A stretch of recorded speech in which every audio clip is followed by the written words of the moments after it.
We love to have drinks just on our nightstand, maybe a glass of water with ice when we're getting ready to go to bed. But unfortunately, you can see here that we have had some issues with just the wood, putting the glass down. So we've been using, just paper towels and things of that nature so that we prevent this from happening on our furniture. But I did find the coasters, so definitely excited to try those out. So let's take a look.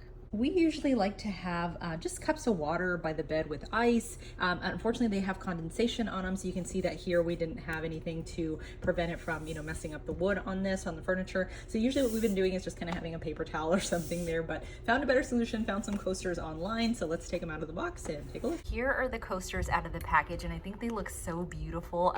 They are silicone, so you can see here if I just put it on the surface, it doesn't move when I kind of twist it around and try to make it slip and slide. It does stay in place really nicely, so that is going to hold the beverage really good. I like that they're also thinner. They're not super thick, which I like because you get a bunch of them in here. You get 8 total, but I like them. I even like the way that it's displayed with this little holder. I think that looks really, really good as well, but definitely will work for us. I love the color and I love the texture on these.